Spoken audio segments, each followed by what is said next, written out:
Bapa kami yang ada di surga, dimuliakanlah namamu, datanglah kerajaanmu, jadilah kehendak-Mu di atas bumi seperti di dalam surga.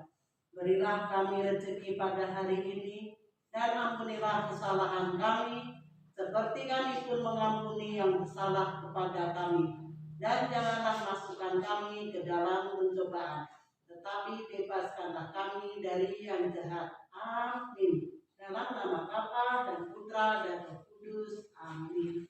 Nah, sekarang kita nyanyi dulu ya. Kita nyanyi. Hari ini harinya Tuhan dulu aja ya. 1, 2, 3. Hari ini, hari ini harinya Tuhan, harinya Tuhan. Mari kita bersukaria, bersukaria. Hari ini harinya Tuhan, mari kita bersukaria.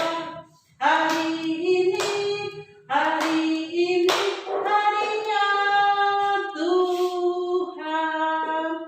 Nah, sekarang kita mau mendengarkan cerita dari suster. Siap semua Ibu Guru? Duduk yang bagus ya, dengarkan cerita dari suster. Kami persilahkan suster. Selamat jumpa anak-anak. Salam sehat untuk kalian semua. Bagaimana? Masih semangat belajar? Ya, meskipun belajarnya di rumah, suster harap masih tetap semangat belajar. Nah anak-anak, hari ini suster akan mengulang cerita 4 minggu yang lalu. Suster tidak akan cerita dengan tema yang baru, tetapi suster akan mengulang apa yang sudah suster ceritakan 4 minggu yang lalu. Masih ingat nggak ya apa ceritanya suster? Nah suster kan pernah cerita bahwa Yesus memilih 12 orang murid.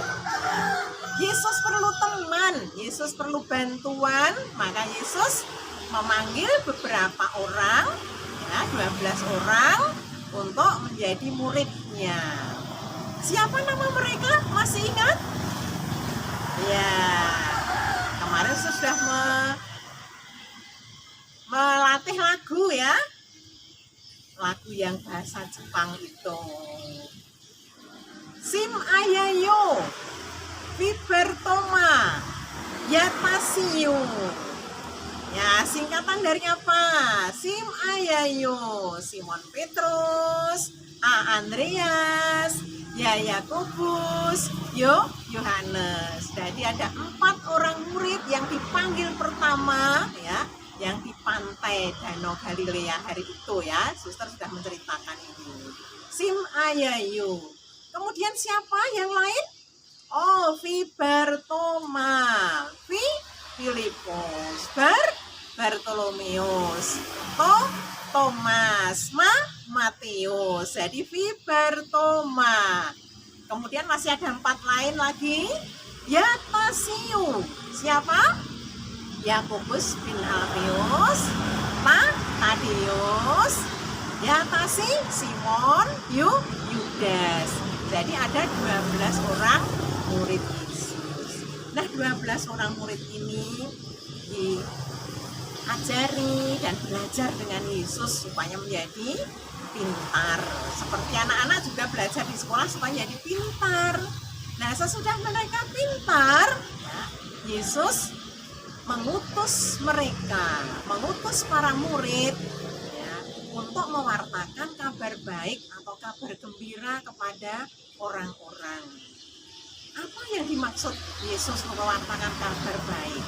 Jadi mereka diutus Yesus ya, untuk menyembuhkan orang sakit, untuk menyembuhkan orang kusta, untuk menghibur orang yang sedih, ya, untuk mengusir setan-setan yang mengganggu mereka.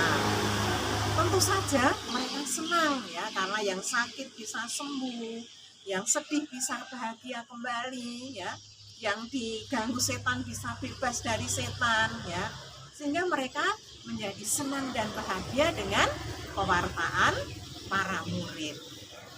Nah anak-anak, Yesus sudah memberi pesan kepada para murid di dalam mewartakan kabar gembira atau kabar baik ya. Mereka tidak boleh ya membawa macam-macam barang atau membawa macam-macam perlengkapan ya. Tidak boleh membawa baju yang double-double, tidak boleh membawa sepatu yang double-double ya. Tetapi cukup apa ya dipakai, dan juga tidak boleh membawa bekal yang macam-macam. Kenapa? Karena memang Tuhan Yesus sudah mencukupkan. Lewat siapa? Ya lewat orang-orang yang diberi pewartaan. Sehingga mereka tidak pusing memikirkan barang-barang ya, karena mewartakan kabar baik, kabar gembira tentu dari kota yang satu ke kota yang lain, dari kampung yang satu ke kampung yang lain. Nah, kalau terlalu banyak membawa barang atau bekal ya, ini repot sekali. Maka Yesus mengatakan itu, tidak usah terlalu repot dengan macam-macam hal.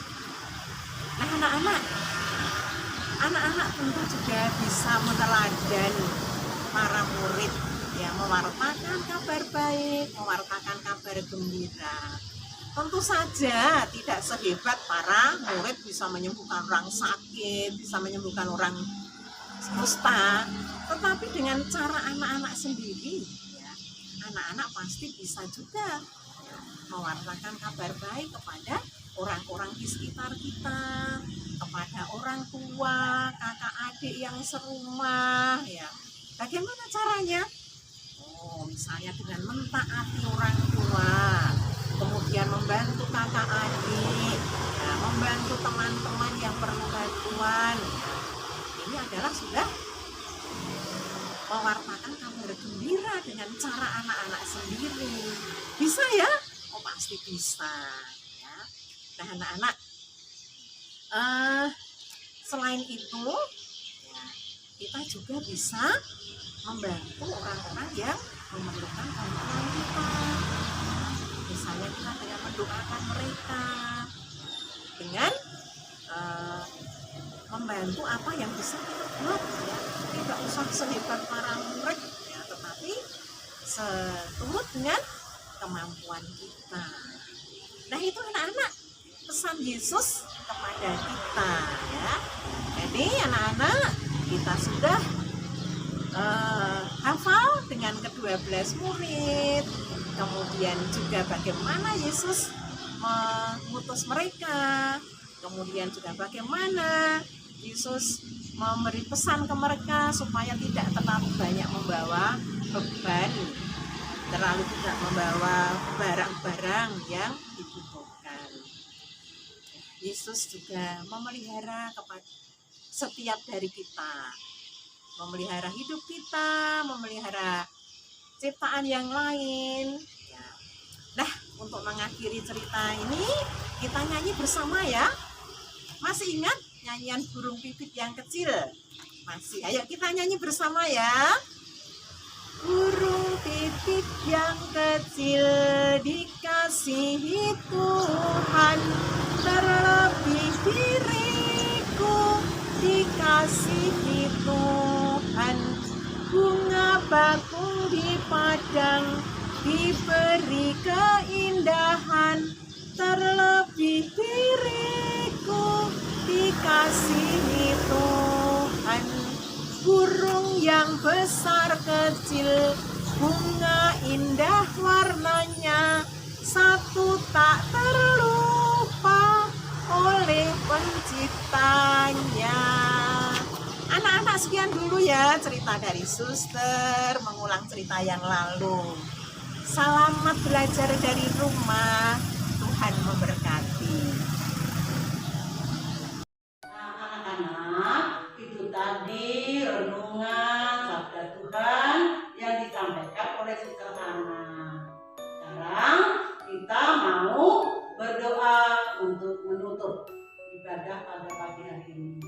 Kita berdoa di mana? Mari kita sama-sama berdoa dalam nama Bapa dan Putra dan Roh Kudus. Amin. Bapa di surga,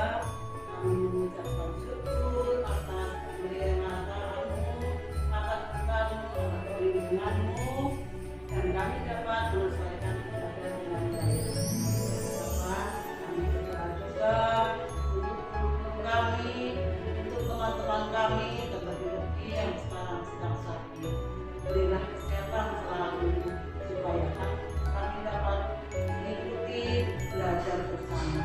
Mari kita sama-sama berdoa sama Yesus. Salam Maria, penuh rahmat, Tuhan sertamu, terpujilah engkau di antara wanita, dan terpujilah buah tubuhmu Yesus. Santa Maria, Bunda Allah, doakanlah kami yang berdosa